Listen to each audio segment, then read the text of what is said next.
Tidak ada seorang istri pun yang bangun di pagi hari dengan niat mencelakai suaminya. Tidak ada perempuan yang mengucap akad dengan harapan rumah tangganya hancur. Namun, hidup tak selalu berjalan di jalan lurus. Ada sikap, ada kebiasaan, ada ucapan yang tanpa sadar menjadi belenggu bagi suami, menyeretnya perlahan ke arah yang gelap. Semua ini sering terjadi bukan karena kejahatan, tapi karena ketidaktahuan. Hubungan suami istri adalah ikatan yang kuat, tapi juga rapuh. Dalam satu kalimat baik, surga terasa dekat. Dalam satu kalimat buruk, rumah tangga bisa runtuh seperti tanah longsor di musim hujan. Dan di balik itu semua, seorang istri memegang peran besar. Ia bisa menjadi penerang rumah, atau justru bayangan gelap yang meredupkan cahaya iman suaminya. Banyak perempuan tidak menyadari betapa besar pengaruh mereka terhadap kondisi hati suami. Satu senyum bisa menenangkan, satu bentakan bisa meruntuhkan. Suami mungkin tampak kuat di luar tegar, pekerja keras, tahan banting, tetapi lelaki tetap manusia. Ketika rumah yang seharusnya menjadi tempat beristirahat, justru berubah menjadi tempat tekanan. Hati seorang suami bisa rapuh tanpa suara. Dan disinilah bahayanya. Dosa-dosa kecil yang dianggap sepele, yang mungkin dilakukan sambil lalu, tanpa niat jahat, ternyata mampu menjadi penghalang besar. Mampu menjerumuskan suami, mampu menutup pintu keberkahan, bahkan mampu menyeret satu keluarga ke arah murka Allah, tanpa pernah mereka sadari. Karena itu, adalah peringatan agar setiap istri berhenti sejenak, melihat ke dalam diri, dan bertanya, apakah selama ini aku menjaga suamiku, atau tanpa sengaja, justru melemahkannya? Pertanyaan sederhana itu bisa mengubah arah hidup, bisa menjadi awal dari rumah tangga yang diselamatkan. Dan sebelum memasuki berikutnya, satu hal harus diingat. Cinta saja tidak cukup untuk menjaga rumah. Yang menjaga rumah adalah kesadaran, kesabaran, dan kehati-hatian agar tidak terjerumus dalam 5 dosa berbahaya. Bukan untuk menyalahkan, tapi untuk mengingatkan. Karena perempuan memiliki kekuatan besar dan kekuatan itu bisa menjadi sebab suami masuk surga, atau sebaliknya. Istri dan tanggung jawab besarnya dalam rumah tangga. Banyak yang mengira beban terbesar ada di pundak suami. Ia yang mencari nafkah, ia yang melindungi, ia yang bertanggung jawab secara lahir. Namun sedikit yang menyadari bahwa beban batin justru sering dipikul oleh istri. Ia bukan hanya penjaga rumah tapi penjaga suasana, penjaga ketenangan, penjaga hati. Dan jika penjaga hati lengah, retaklah seluruh bangunan rumah tangga itu. Dalam Islam, kedudukan istri bukan hanya sebagai pendamping. Ia adalah tiang. Tanpa tiang yang kuat, rumah megah pun runtuh dalam satu guncangan. Istri memengaruhi cara suami berpikir, cara suami merasa, bahkan cara suami mendekat kepada Allah. Sebuah kata lembut darinya dapat menjadi obat bagi suami yang letih. Namun sebuah ucapan tajam dapat menjadi racun yang merusak jiwa. Setiap perempuan memiliki kekuatan yang tak terlihat. Kekuatan yang bukan berasal dari otot, bukan dari suara keras, tetapi dari pengaruhnya. Suami bisa menyembunyikan kesedihan dari dunia luar, tapi sulit menyembunyikannya dari istri. Bila istri memberi ketenangan, suami akan kuat menghadapi dunia. Namun, bila istri menjadi sumber tekanan, dunia pun terasa menyesakkan. Tidak mudah menjadi istri. Terkadang ia harus menelan emosi, menahan diri, menjaga suasana rumah tetap teduh, meski hatinya sendiri sedang kacau. Namun justru karena itulah, pahala istri begitu besar. Kesabarannya menjadi pelindung rumah. Keikhlasannya menjadi penerang. Kelembutannya menjadi penuntun. Dan setiap kebaikan kecil yang ia lakukan tersimpan sebagai catatan yang tidak pernah hilang dari pandangan Allah. Namun, kekuatan besar selalu diiringi tanggung jawab besar. Ketika istri salah langkah, dampaknya tidak hanya mengenai dirinya, bisa tentang mental suami, bisa tentang arah keluarga, bisa tentang keberkahan yang menghilang perlahan. Bahkan sikap yang tampaknya sepele seperti nada bicara atau raut wajah dapat menentukan damai atau tidaknya sebuah rumah. Karena itu, memahami peran istri bukan sekadar tahu teori, tetapi juga menyadari pengaruhnya pada kehidupan suami. Istri dapat menjadi alasan suami kuat melangkah, atau alasan suami hilang arah. Sebelum memasuki dosa-dosa yang akan dibahas berikutnya, satu hal harus ditanamkan. Peran istri bukan beban, tetapi kehormatan. Dan dari kehormatan itulah lahir keberkahan atau kebinasaan, tergantung bagaimana ia menjaganya. Dosa pertama, menghina dan merendahkan suami. Menghina suami bukan selalu berupa teriakan atau bentakan. Kadang ia muncul dari nada bicara yang meremehkan, tatapan yang merendahkan, atau komentar kecil yang menusuk hati. Banyak istri tidak sadar bahwa kalimat yang diucapkannya sekilas biasa saja ternyata menampar harga diri suami lebih keras dari pukulan fisik. Seorang suami mungkin tidak menangis, tidak mengeluh, tidak melawan. Tetapi diamnya bukan berarti tidak terluka. Laki-laki punya cara berbeda menyimpan luka. Ia memendam, menahan, lalu perlahan kehilangan semangat. Ketika rumah tempatnya pulang justru menjadi sumber tekanan, ia kehilangan tempat berlindung. Betapa sering terdengar kalimat seperti, "Kok kamu gitu aja nggak bisa?"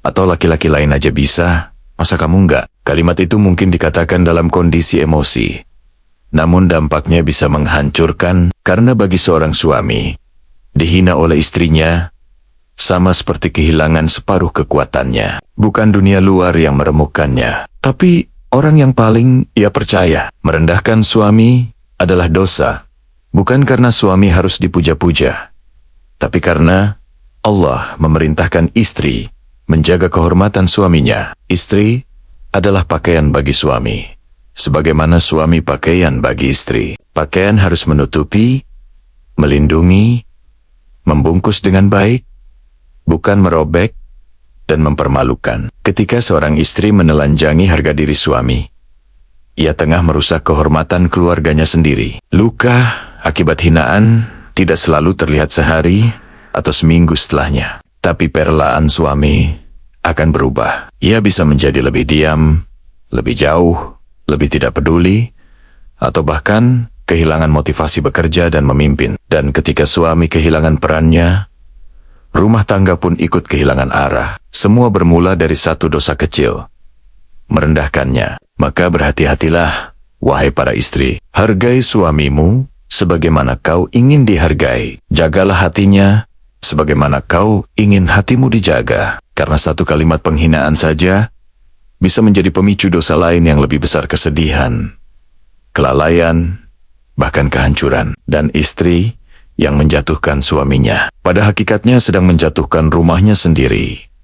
Dampak kehancuran dari ejekan dan rendahan ketika istri merendahkan suami. Banyak yang mengira dampaknya hanya sesaat, sekadar pertengkaran, sekadar emosi. Padahal sesungguhnya hal itu menimbulkan luka yang jauh lebih dalam. Suami mungkin terlihat biasa saja, menunduk, diam, atau mencoba tertawa kecil, seolah tidak tersentuh. Namun di hatinya ada retakan yang mulai terbentuk. Retakan kecil yang jika tidak dihentikan akan membesar dan memecahkan banyak hal. Lelaki hidup dari rasa dihargai. Bukan hanya nafkah yang ia bawa, tetapi martabat. Jika martabat itu diinjak oleh istrinya sendiri, maka kelelahan yang ia bawa pulang dari dunia luar menjadi 2 kali lipat beratnya. Ia bukan hanya letih mencari nafkah, tapi juga letih menghadapi hati yang tak lagi merasa dihormati. Dan ketika rasa hormat hilang, hubungan ikut rapuh. Dan retakan itu tidak hanya berhenti pada diri suami. Ia menjalar ke seluruh arah. Hubungan menjadi dingin, komunikasi menjadi kering, suasana rumah mulai terasa tegang. Suami menjadi pendiam, bukan karena tidak peduli, tetapi karena lelah menghadapi kata-kata yang menusuk. Istri merasa suami berubah, Padahal perubahan itu adalah akibat langsung dari perlakuan yang diterimanya. Lambat laun, suami yang terus diremehkan akan kehilangan motivasi. Ia menjadi malas memperbaiki diri karena merasa apapun yang dilakukan selalu salah di mata istrinya. Ada yang akhirnya bekerja tanpa semangat, pulang tanpa senyum, bahkan beribadah tanpa ketenangan. Hatinya tumpul, pikirannya kacau karena rumah tidak lagi menjadi tempat pulang, melainkan tempat di mana harga dirinya hancur. Ini yang sering tidak disadari istri. Suami yang merasa dihina akan menarik diri. Awalnya jarang bicara, lalu jarang bercerita, hingga akhirnya jarang pulang tepat waktu. Ia mencari tempat lain untuk merasa dihargai, bukan karena ia jahat, tapi karena ia manusia, dan manusia selalu mencari tempat di mana ia merasa bermakna. Jika rumah tidak memberi itu, ia akan merindukannya di luar. Begitu besar dampak dari satu ejekan, satu penghinaan, satu kalimat meremehkan. Istri mungkin menganggapnya kecil, tetapi bagi suami, itu bisa menghancurkan dirinya dari dalam. Maka, berhati-hatilah. Ucapan istri bisa menguatkan suami hingga menjadi pemimpin hebat, atau menjatuhkannya hingga ia kehilangan dirinya sendiri. Disinilah pintu dosa itu terbuka, lebar, dan istri harus menutupnya sebelum terlambat. Dosa kedua, mendorong suami pada hal haram. Tidak semua dosa terjadi karena niat buruk. Ada dosa yang lahir dari tekanan yang tidak terlihat, tapi terasa menghimpit suami setiap hari. Banyak istri tidak sadar bahwa tuntutan mereka, meski terlihat sederhana, bisa menjadi jalan yang menyeret suami pada perbuatan haram. Ketika suami diminta memenuhi sesuatu di luar batas kemampuannya, ia mulai goyah, bukan karena tidak ingin membahagiakan istrinya, tapi karena ingin terlihat mampu. Keinginan istri itu manusiawi, ingin rumah lebih bagus, ingin tampilan lebih rapi, ingin hidup sedikit lebih nyaman. Tapi ketika keinginan berubah menjadi desakan dan desakan berubah menjadi tuntutan, suami yang lemah imannya bisa tergelincir. Ia bisa mulai mengambil keputusan tanpa berpikir panjang, sekadar agar istrinya tidak kecewa atau malu di depan orang lain. Tak jarang seorang suami akhirnya memilih jalan pintas. Ada yang memanipulasi laporan pekerjaan, ada yang mengambil uang yang bukan miliknya. Ada pula yang terlibat dalam aktivitas tidak jujur demi menambah pemasukan. Semua bermula dari satu hal. Ia merasa tidak cukup bagi istrinya. Perasaan itu memukul harga diri. Lelaki lebih keras daripada pukulan fisik. Dan ketika harga diri retak, ia mudah tergelincir pada keburukan. Istri mungkin menyangka, aku tidak pernah menyuruh dia mencuri. Benar, tapi tekanan yang tidak dirawat bisa menjadi dorongan tidak langsung yang sangat kuat. Suami ingin menjadi pahlawan bagi keluarganya. Dan ketika ia merasa gagal, ia rela mengambil risiko besar demi menutupi kekurangannya. Saat suami terjerat harta haram, dosa itu tidak hanya menimpa dirinya, tapi juga mengalir kepada siapapun yang mendorongnya, meski secara tidak langsung. Lebih buruk lagi, rezeki haram yang masuk ke rumah akan mematikan keberkahan. Makanan terasa cukup, tapi hati terasa sempit. Gaji terasa banyak, tapi rumah terasa panas. Segala yang didapat dari jalan yang salah tidak akan pernah membawa ketenangan. Dan semua itu berawal dari ketidaksadaran seorang istri bahwa kata-katanya, keinginannya, atau perbandingannya dengan orang lain bisa menjadi sebab suami menempuh jalan yang dilarang Allah. Karena itu, penting bagi istri untuk memahami satu hal.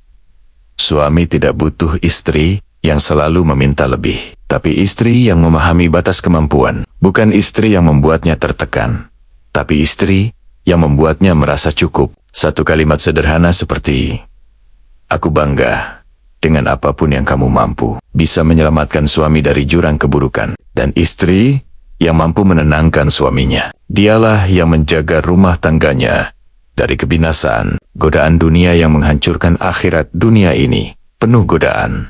Dan tidak semuanya berbentuk besar. Ada godaan yang datang perlahan, seperti bisikan lembut yang sulit ditolak. Ketika istri menuntut suami melampaui kemampuannya, godaan itu mulai mencari celah. Suami yang awalnya jujur bisa tergoda untuk mengambil jalan abu-abu. Setitik ketidakjujuran menjadi awal, lalu melebar seperti noda yang tidak pernah berhenti menodai. Perbandingan sosial seringkali menjadi pemicu. Ketika istri berkata, "Istri si A saja dibelikan ini, kenapa aku tidak?" Atau rumah mereka jauh lebih bagus.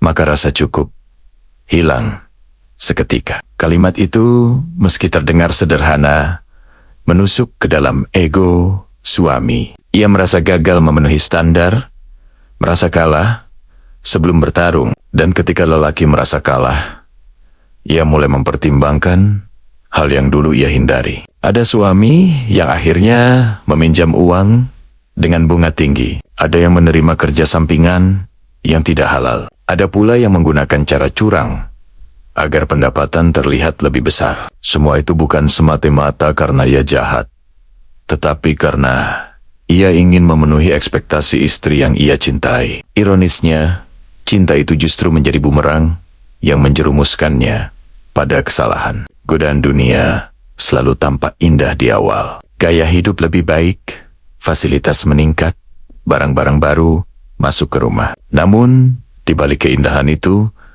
ada ketenangan yang hilang. Suami mulai merasa gelisah, takut rahasianya terbongkar, takut hartanya ditanya dari mana asalnya. Istri merasakan perubahan itu, tapi tidak mengerti dari mana sumber keresahannya. Rumah tampak lengkap, tapi jiwanya retak. Di saat rezeki haram masuk ke rumah, satu persatu, keberkahan pergi. Anak menjadi sulit diatur. Suami mudah marah. Istri sering merasa gelisah tanpa sebab. Semua terasa cukup secara harta, tapi hati terasa sempit. Itulah tanda bahwa ada sesuatu yang tidak bersih dalam alirannya. Dan jika dibiarkan, dosa itu mengalir ke seluruh anggota keluarga tanpa disadari. Maka berhati-hatilah terhadap godaan dunia yang tampak kecil namun mematikan. Dunia ini bisa memalingkan suami dari jalan yang benar, tetapi pengaruh istri adalah kunci. Istrilah yang bisa menenangkan suami agar tetap jujur. Istrilah yang bisa mengingatkan tanpa menuntut. Dan istri yang berkata, yang halal lebih berkah walau sedikit, adalah penjaga paling kuat dari runtuhnya akhirat suaminya. Membuka aib suami.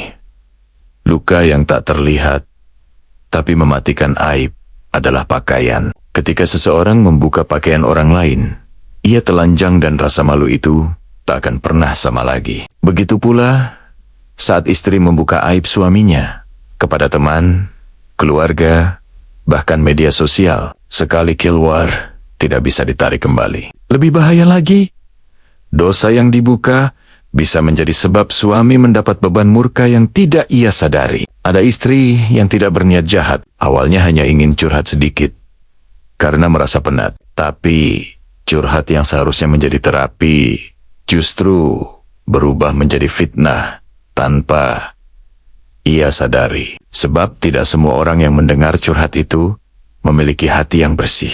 Ada yang menambah-nambahi, ada yang menyebarkan, dan tanpa sadar, aib suami berubah menjadi konsumsi publik. Aib suami bukan hanya soal keburukan besar, bahkan kelemahan kecil pun bisa berubah menjadi bahan cemooh. Ada istri yang menceritakan bagaimana suaminya pelupa, kurang tegas, atau tidak pandai mengatur uang. Sekilas terdengar sepele, tapi bagi suami, itu merusak harga diri. Laki-laki hidup dengan martabat. Sekali itu goyah, ia sulit bangkit. Ketika martabat suami hancur di luar rumah, ia mulai merasa rumah bukan lagi tempat berlindung. Ia merasa telanjang di hadapan dunia. Ia tidak lagi nyaman bercerita pada istri, karena takut kelemahannya disebar. Perlahan-lahan, ia menjauh. Jarak itu kecil di awal, tapi lama-lama berubah menjadi jurang yang sulit diperbaiki. Aib suami yang dibuka bukan hanya melukai hatinya, tapi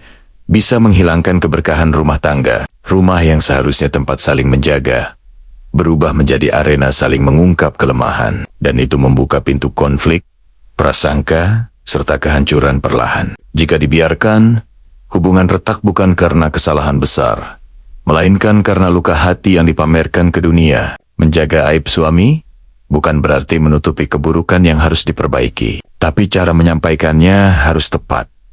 Bukan ke tetangga, bukan ke teman nongkrong, dan jelas bukan ke media sosial. Jika istri ingin rumah tangganya kuat, cukup satu tempat untuk curhat, kepada Allah, atau kepada konselor terpercaya. Sisanya, biarlah tetap tertutup, agar martabat suami tetap utuh, dan keberkahan rumah tetap hidup.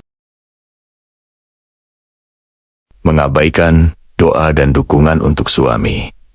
Saat istri melepaskan tangan yang seharusnya menguatkan suami yang berjuang, tanpa doa, istri ibarat prajurit pergi ke medan perang tanpa perisai. Banyak istri tidak sadar bahwa salah satu dosa yang paling halus tapi mematikan adalah berhenti mendoakan suaminya. Saat suami dibiarkan berjuang sendirian, ia mudah kelelahan, tersesat, bahkan jatuh dalam godaan yang seharusnya bisa dihindari jika istrinya menjadi penyokong spiritualnya. Ada suami yang terlihat kuat, tegar, dan selalu punya solusi. Tapi semua itu ilusi. Di balik ketegasan, ada rasa takut gagal. Di balik keberanian, ada kecemasan yang tidak diucapkan. Dan jika istri tidak lagi mengangkat tangannya untuk mendoakannya, beban itu menumpuk. Suami menjadi keras pada diri sendiri, namun rapuh di dalam. Ada istri yang berkata, "Buat apa didoakan? Toh dia baik-baik saja." Padahal, justru karena istri mendoakan, suami bisa tampak baik-baik saja. Doa itu bukan terlihat saat suami tertawa, melainkan saat ia tidak tergelincir ke dalam keburukan. Doa istri adalah tameng tak terlihat, yang melindungi langkah suami di dunia dan akhirat. Ketika istri tidak lagi mendukung, tidak peduli pada perjuangan suami, atau meremehkan apa yang ia lakukan, laki-laki bisa merasa kehilangan arah. Dukungan istri bukan hanya kata-kata manis. Kadang cukup dengan satu kalimat sederhana. "Aku yakin kamu bisa." Kalimat itu bisa mengangkat suami yang hampir menyerah, menghidupkan kembali semangat yang padam. Tapi ketika kalimat itu tak pernah terdengar lagi, suami merasa benar-benar sendirian. Tanpa doa istri, keberkahan dalam rezeki suami pun bisa memudar. Barokah bukan soal banyaknya uang, tapi ketenangan yang mengikutinya. Doa istri dapat membuka pintu rezeki, menenangkan langkah suami, dan menyelamatkannya dari keputusan yang salah. Namun saat doa itu hilang, rumah tangga berjalan tanpa cahaya. Dan gelapnya hubungan dimulai bukan karena bencana besar, tetapi karena istri berhenti memohonkan kebaikan untuk suaminya. Mendoakan suami bukan kewajiban berat, cukup 1 menit sebelum tidur, 1 bisikan setiap selesai sholat, atau 1 kalimat lirih saat melihatnya lelah. Istri yang mendukung suaminya dengan doa sungguh sedang menjaga rumah tangganya dari arah yang tidak ia lihat. Namun, istri yang mengabaikannya bisa jadi sedang membuka pintu kesulitan yang tak ia sadari. Ketidakpatuhan dalam hal yang wajar. Saat ego mengalahkan ketenangan rumah tangga. Ketidakpatuhan istri bukan berarti pembangkangan besar seperti menolak kewajiban agama. Kadang bentuknya sangat kecil, sangat sederhana, tapi dampaknya menghantam keharmonisan rumah tangga tanpa ampun. Ketika suami meminta hal yang wajar, yang tidak melanggar syariat, namun istri menjawab dengan penolakan, malas, atau nada meremehkan, disitulah ego perlahan mengambil alih. Banyak istri merasa, "Aku bukan pembantu," atau "Aku capek, masa semuanya harus aku." Padahal suami tak meminta hal mustahil, hanya hal kecil. Membukakan pintu, menyiapkan segelas air, atau menjaga sikap. Tetapi ketika hal kecil itu ditolak dengan emosi, suami merasakan bukan sekadar lelah tapi kehilangan penghargaan sebagai pemimpin keluarga. Ketidakpatuhan dalam hal wajar bukan sekadar tindakan tapi sinyal bahwa hubungan mulai tidak selaras. Istri merasa suami menuntut, suami merasa diabaikan. Hasilnya, energi rumah berubah. Yang tadinya penuh kehangatan berubah dingin. Yang tadinya penuh tawa, berubah jadi suasana hati-hati. Dan itu bermula dari satu kata. Gak mau. Banyak yang lupa bahwa rumah tangga dibangun bukan hanya dengan cinta, tapi juga dengan kerjasama dan saling patuh dalam kebaikan. Suami bukan diktator, dan istri bukan bawahan. Tapi ketika istri menolak hal-hal yang wajar hanya karena gengsi, itu adalah bentuk ego yang mematikan. Ego kecil, tapi efeknya bisa menghancurkan fondasi rumah. Suami adalah manusia. Ketika ia ditolak terus-menerus, ia bisa merasa tidak dihargai, tidak didengarkan, bahkan tidak dianggap. Dari rasa itu muncul jarak emosional, lalu muncul malas berbicara, lalu muncul enggan pulang cepat. Dari sana, setan mulai masuk lewat celah-celah kecil yang dibuka oleh sikap saling membesarkan ego. Ketidakpatuhan dalam hal yang wajar bukan hanya soal tidak mau melakukan sesuatu untuk suami, tapi lebih dalam. Itu adalah tanda istri tidak lagi menempatkan suami pada posisi yang seharusnya ia hormati. Padahal, ketaatan dalam hal yang baik bukan hanya menjaga suami tapi menjaga rumah, menjaga hati, dan menjaga keberkahan. Dan sekali ego menang, kehancuran hanya menunggu waktu. Mengabaikan kebutuhan hati suami saat kehangatan berubah menjadi kekosongan dalam setiap hubungan.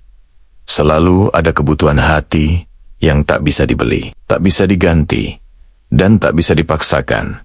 Kebutuhan untuk didengar, dihargai, dan dirawat perasaannya. Dalam kisah ini, ketika seorang istri terlalu sibuk, terlalu lelah, atau terlalu cuek, hingga tidak lagi memperhatikan batin suaminya, muncul kekosongan yang pelan, tapi mematikan. Kekosongan yang membuat rumah terasa penuh, namun tanpa jiwa. Suami dalam cerita ini bukan mencari pujian, bukan mencari pelayanan, apalagi kekuasaan. Yang ia cari hanya sedikit sentuhan emosional. Ditanya kabarnya, didengarkan keluhannya, atau sekadar ditemani makan. Namun saat semua itu hilang, hatinya mulai merapuh. Laki-laki jarang menangis, tapi hatinya bisa koyak diam-diam tanpa ada yang tahu. Banyak yang tidak sadar bahwa kebutuhan hati adalah kebutuhan dasar. Jika pasangan merasa tidak diperhatikan, ia bisa merasa tidak diinginkan. Jika ia merasa tidak dianggap, ia bisa merasa tidak layak. Dalam cerita ini, sang istri tidak bermaksud jahat, ia hanya kelelahan, sibuk, dan lupa bahwa suaminya juga manusia yang butuh dipegang hatinya. Perlahan, suami mulai menarik diri, tidak lagi bercerita, tidak lagi mengeluh, tidak lagi berharap. Ia memilih diam karena setiap kali ia ingin berbicara, ia merasa tidak ada ruang untuk dirinya. Diam itu kemudian menjadi jurang. Jurangnya makin lebar, makin dalam, dan makin sulit ditembus. Di titik inilah kebutuhan hati berubah menjadi luka hati. Namun, yang paling bahaya bukanlah kurangnya perhatian itu sendiri, melainkan ketika keduanya tidak lagi menyadari bahwa hubungan mereka mulai kehilangan sentuhan emosional. Tanpa disadari, doa bersama hilang, obrolan ringan hilang, senyuman hilang. Dan dalam kisah ini, dosa muncul bukan dari niat jahat, tapi dari kelalaian memelihara hati pasangan. Karena hati yang dibiarkan kosong terlalu lama akan diisi oleh kesedihan, kecurigaan, atau jarak. Hubungan yang sehat bukan hanya tentang memenuhi kebutuhan fisik atau finansial, tapi juga kebutuhan batin. Dalam cerita ini, pelajaran besarnya jelas. Hati pasangan adalah amanah. Bila diabaikan, hubungan bisa runtuh perlahan tanpa suara. Tetapi jika dijaga, ditanya kabarnya, didoakan, dan diberi ruang, hati itu tumbuh lagi, kuat lagi, hangat lagi. Selalu ada jalan pulang selama keduanya mau saling menguatkan.